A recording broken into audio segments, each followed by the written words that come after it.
From the National Humanities Center at Research Triangle Park, North Carolina, this is Wayne Pond with Soundings, conversations and comments featuring scholars and visitors at the National Humanities Center. Studies in the philosophy of mind involve discussion about how the human consciousness operates, the degree and intensity of its awareness of itself and the world around it, and ways of knowing. Some investigation into the philosophy of mind attempts synthesis, the bringing together of linguistics, biology, psychology, and other disciplines. One scholar who recently completed a fellowship at the National Humanities Center investigated the philosophy of mind. She is Lynne Rudder Baker of Middlebury College in Vermont. Part of Professor Baker's research and writing at the center examined the links between moral judgments and descriptions of belief, desires, and intentions. Here is Lynne Rudder Baker. Well, actually, Wayne, there's a growing discipline called cognitive science that's a genuinely interdisciplinary discipline that includes psychologists, philosophers, linguists, and computer scientists. Cognitive science tries to look at all intelligent activity under one single paradigm, the information processing paradigm. Under that paradigm, you might consider the brain one species and a computer another species, both of the more general notion of an information processing system. Are you just sort of borrowing one another's jargon in creating, this new cognitive science, or do you really see some breakthroughs there in the sense that the psychologists are learning something from the philosophers and the philosophers are picking up something from the computer scientists? I think that the prospects are pretty good for genuine learning across disciplines. That the philosophers, for example, who have worked in semantics and philosophy of language, have insights, not just jargon, but insights that are useful to people who are trying to simulate cognitive processes. Cognitive processes must hook up with semantic qualities. To understand cognition, you must be able to put it in terms, or at least at the first level, you must be able to put it in terms of things like believing that something is the case or desiring that something be the case.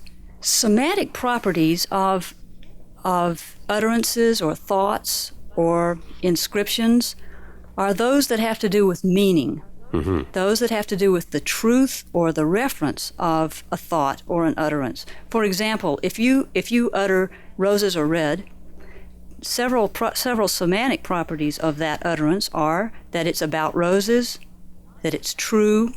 Non-semantic properties that it has are that it is produced by your vocal cords. Your vocal cords were caused to move in the way that they moved by virtue of impulses from your brain.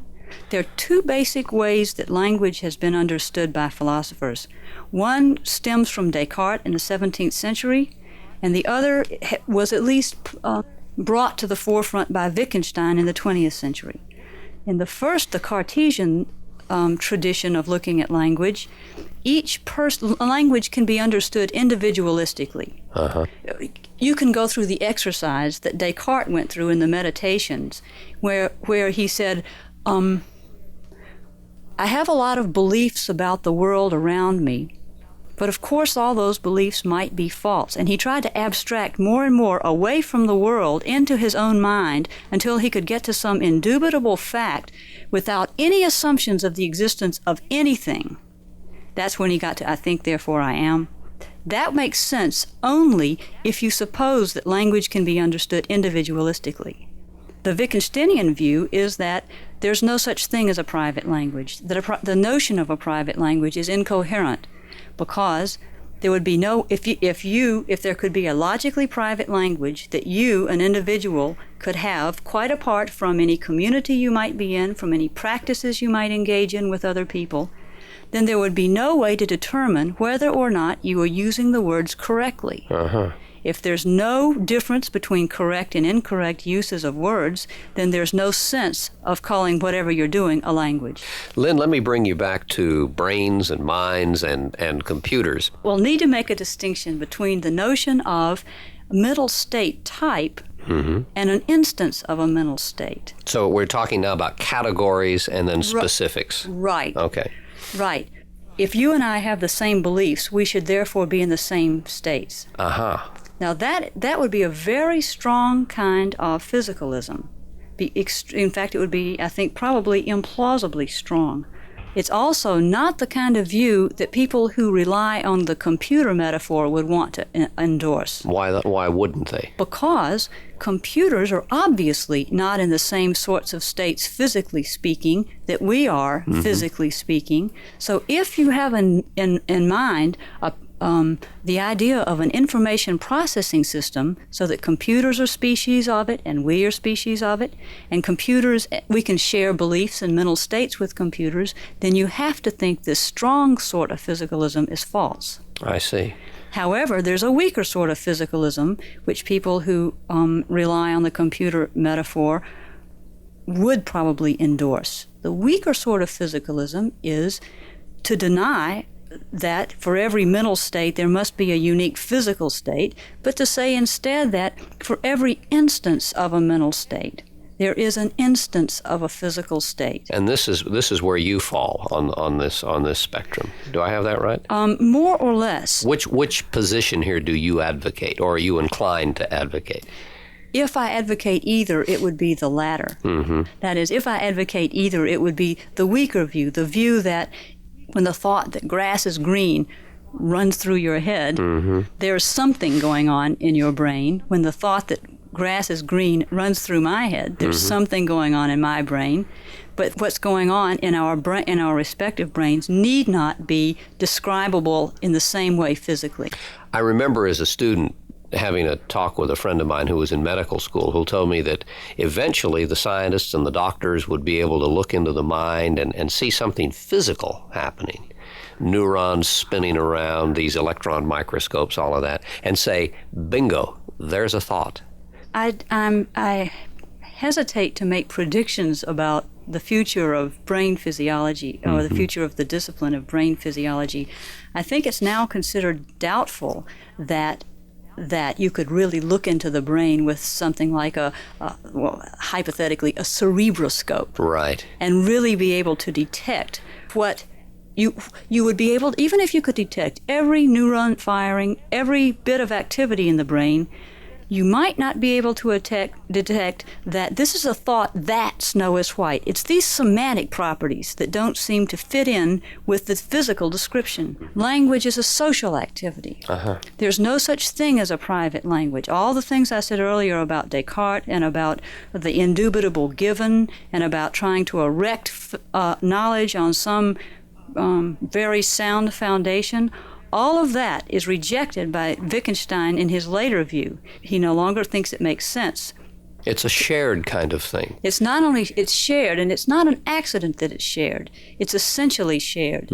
Lynne, are you simply saying that words have to have a basis in fact, quote unquote, something physical, something scientific? More than that, on this very optimistic view that beliefs can be or intentional states with content, states that are identified by that snow is white or that roses are red, that states like that can be incorporated into a scientific theory. That's the very optimistic view, is not just that beliefs have, you couldn't have beliefs if you didn't have a brain, or you couldn't have beliefs if there weren't some sort of physical correlate, but it's what makes this view optimistic is that when you understand when you get a correct scientific psychology, you will see that beliefs, as it were, map onto it in a way that makes beliefs scientifically respectable. I don't mean makes what beliefs are about scientifically respectable or makes beliefs true. I mean makes the fact that you are currently having the thought that snow is white, that can be explained in terms of a scientific psychology. As well as my own inclinations or feelings or whatever. Right. What's at issue here is not so much the legitimacy of your belief, and it's not so much whether you're justified in having the belief, whether it's true or false, but rather the fact that you're having the belief, whether or not that can be understood scientifically. Now, there are less optimistic views than this first view, according to which if we have a real scientific psychology, we'll see that beliefs don't map on to what we'll know then about the brain and about behavior. In that case, I guess there are two roads you could take. One, the road that I think many philosophers are inclined to take, is to say that therefore there's something dubious about all our talk about beliefs and desires and intention, that all of that was pre-theoretical, they call it folk psychology. And that we now see that should be superseded by a scientific psychology. Now, you use a term like folk psychology. Tell me if I'm wrong when I say that it sounds to me like you're describing the possibility of different people in different cultures arguing about whether snow is white. I mean, no, in America, we may look at it and we say, well, in the city, it may be sometimes kind of dirty. Never white. Yeah. Right. But on the other hand, somebody who's never seen snow, when first exposed to it, would look at it and say, what lovely green stuff. Is that what you're after here? No, we're not talking here about differences between cultures or differences between language. For the point here, if there's such a thing as a scientific psychology, and if... It's universal. Yes. And if beliefs don't map onto the scientific psychology, beliefs and desires and intentions, map onto the scientific psychology, then I think many contemporary philosophers are inclined to say that we never had any beliefs at all, that nobody ever had any beliefs at all. But yes, the people who are not optimistic that a scientific psychology will incorporate these intentional states like beliefs and desires and intentions see all of our talk about beliefs and desires and intentions and reasons and action, all of that talk they see as pre-scientific folk psychology, in the same way that they would see Aristotle's views of motion as pre-scientific folk physics. And just as Aristotle's pre-scientific folk physics was overthrown at least by the 17th century, superseded and discarded, so too these philosophers suppose all of our apparatus of thinking in terms of beliefs and desires and intentions, of actions and reasons, all of that could be superseded and discarded if scientific psychology came out in a way that could not accommodate that whole pattern of thought. So which direction, Lynne, is it headed in, scientific psychology? What does this have to do with morality? You're looking at morality. Where do our notions of morality come from? I'm inclined to think that our morality comes from our communal nature. Wittgenstein didn't really think of us as isolated individuals who happen to have some things in common and find it convenient then to make alliances. I think he thought that mind itself is social, that you couldn't even understand intelligence at all, language at all, except in terms of community practices, or as he said, forms of life. Basically, morality stems from the fact that we're the kinds of beings that we are.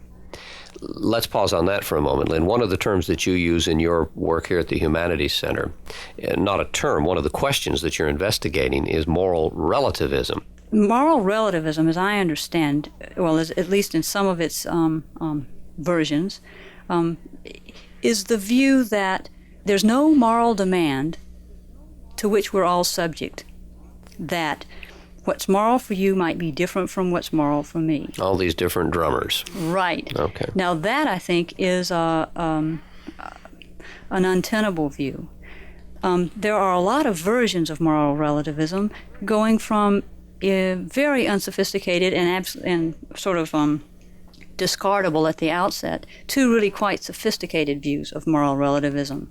The way I see moral relativism fitting in with the work that I'm doing in the philosophy of mind is this. I'm trying to investigate what implications various views of the mind have for morality, for views on morality. And by philosophy of mind, I mean really the issues that we've been talking about here today. If you take these various views of the mind that rely on the computer analogy, they have implications for the status of beliefs and desires and intentions, as we just talked about a minute ago. Well, what are these models? What are these views? I mean, are there, a half a dozen, 200? Can you break them down into roughly identifiable categories? I think there are three basic views. One is that what I was earlier calling the optimistic view. When you go to scientific psychology, beliefs and desires and intentions will find some sort of home. Or the less optimistic view is that when you get a scientific psychology, it will bear no resemblance to any way we ordinarily conceive of beliefs and desires and intentions. And the third view is really a variation of the second. It is that there may be a scientific psychology that bears no resemblance to our ordinary ways of looking at mentality in terms of beliefs, desires, and intentions, but that's all right. We still find it very useful to attribute beliefs and desires to people. It's sort of they're convenient fictions. So we still could say, well, he didn't know what he was doing, but that wouldn't really have any basis in fact. On any of these views of mind, I think all of these views of mind in a way challenge the ordinary person's understanding of the way life is, the way we are. We all have beliefs and desires and intentions. We explain our actions in terms of reasons, and reasons can't be understood apart from beliefs and desires and intentions. So I think all of these views challenge the sort of the ordinary way of understanding action. From the National Humanities Center, this is Wayne Pond with Soundings. You're listening to a conversation with one scholar who recently completed a fellowship at the National Humanities Center. She is Lynne Rudder Baker of Middlebury College in Vermont. At the center, Professor Baker worked on a project about realism and moral action, focusing partially on the connections between moral judgments and descriptions of belief, desires, and intentions. Now, it sounds to me, if I were to be uncharitable, I could accuse you as being just altogether too objective as a philosopher, that you are talking at a level here which is so abstract and so distanced from the ordinary concerns of everyday people that I could say, oh, there you go again, you philosophers, you have removed, you've just taken all the juice out of it. I remember there's a line someplace in Hawthorne about where he says that philosophy that doesn't address the problems of its time is no good.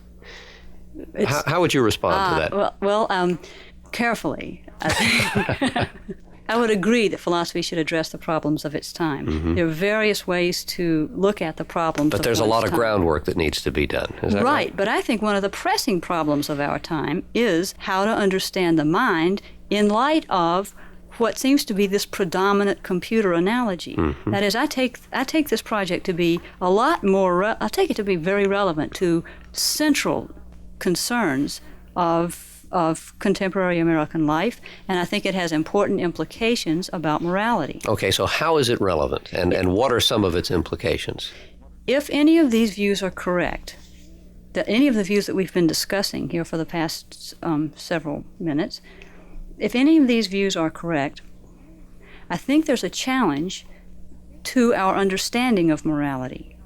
Because if it's the case that, say, if philosophers and scientists are willing to say that there are no such things as beliefs, or beliefs are just convenient fictions, then that certainly has implications about how we are to understand the blameworthiness, the praiseworthiness, the responsibility of people who act in the world.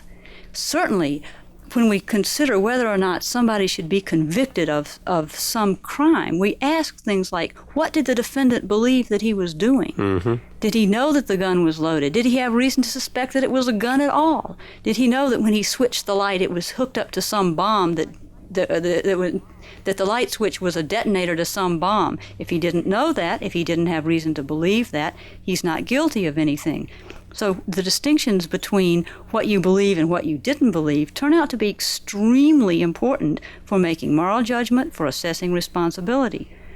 Now, your comments bring me back to another line that I remember hearing as a student, that philosophy exists to explain evil in the world. I'm not so sure that you'd go that far, but you are taking steps, at least in that direction. And when I say evil, I'm not talking about final dogmatic theological notions of evil, just deviations from normalcy. We're trying to figure out how to account for what we do and how we behave. Is that right? Well, yes and no. I think philosophy is essentially normative. That is, it's that one thing that would looks for a middle ground. No, it's not just descriptive. Anytime you talk about reasons or what it's reasonable to do or what it's right to do, you're in the realm of the normative. That is, you're not just saying something that can be testable in some laboratory way. Purely scientific way. Right. Right. So that I think what philosophy has to offer is an attempt to understand reason, rationality, meaning, morality, all those terms that whatever they mean, they don't seem to fit easily into a notion of atoms in the void. You're accounting, in other words, Lynn, for the complexity of it. Well, at least I want to bring out the fact that there is complexity. Mm-hmm. Philosophy also teaches critical thinking in a second sense. It teaches you to be critical of many of your own assumptions.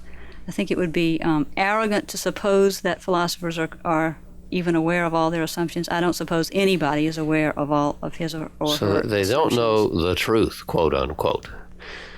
They're after it. They're after it. Mm-hmm. And they're after it in a fairly distinctive way. And when I said earlier that I thought philosophy was normative, it's also conceptual in a way. It's interested in how we conceptualize the world, how we conceptualize reality. That is, it's interested in the concept of reason. Not just start with some arbitrary definition and then see what fits under it, but how ought we to understand reason and rationality? Do you think, Lynn, that philosophy as an enterprise, practiced in the academy or insofar as it finds its way into the general population, is it palliative? Is it good? Is it therapeutic? Is it something that helps the social fabric? I ask because there are people who say, stay away from that stuff. It'll turn you into a disbeliever. You'll end up in the void. You will despair. You won't like yourself, and you won't like the people you live amongst. I hope that's not true. Okay, tell me why. I don't see any connection between becoming more aware of yourself or your world and becoming more alienated. In fact, I think that's a rather very pessimistic, a very pessimistic view. It's really arcane to a lot of people. It is. Let me say another word or so about the value of it. Okay. The value of philosophy lies not only in the modes of thinking that you assimilate, but also I think that the goal of philosophy is a sort of self-knowledge. Mm-hmm. So, as Socrates actually, know thyself, or actually I suppose that was a Greek commonplace. But a kind of self-knowledge is the goal of philosophy, but it's not a self-knowledge in some egocentric sense. It's not a self-knowledge in some psychological sense. It's not so much knowing your underlying motivations as it is understanding your place in civilization, in history, understanding your intellectual predecessors, how we got here from there. How did we ever get to the point of supposing that reality was exhausted by atoms in the void? Part of the way I approach the classroom is in a spirit of puzzle and fun, and set out puzzles and see if we can't just sort of have the fun of trying to sort through some conceptual difficulty. Is not unlike the fun of a chess game or the fun of a crossword puzzle. The electric company for undergraduates. Well, but it has the advantage over chess games and crossword puzzles in that you actually deal with very important issues. That is, the life of the mind, I think, the life of the mind is often underrated, But once students sort of get onto the fun of the puzzle aspect, they often follow right through with the substance. So that then Plato becomes interesting, not just for the puzzles of Plato, but for the sheer genius of Plato. You say that the life of the mind is underrated. Is that because you can't see it? like a skyscraper or a hamburger enterprise that you open up?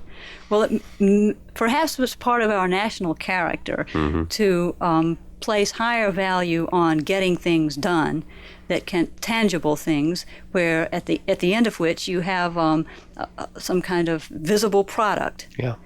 At the end of philosophy, you perhaps have an argument or a paper or a book. But as a visible product, I suppose that doesn't go as far as a building or a ship. But you say it's just as important. Oh, much more so. In fact, it's the philosophical aspects of life that I think give meaning to all the other aspects of life, that makes it possible to understand why there's meaning at all.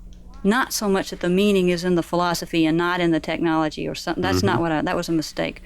Rather, it's the reflection, the conceptual thinking that can illuminate meaning wherever it is. The program is Soundings from the National Humanities Center. This is Wayne Pond. You've been listening to a conversation with one scholar who recently completed a fellowship at the National Humanities Center. She is Lynne Rudder Baker of Middlebury College in Vermont. At the center, Professor Baker worked on a project about realism and moral action.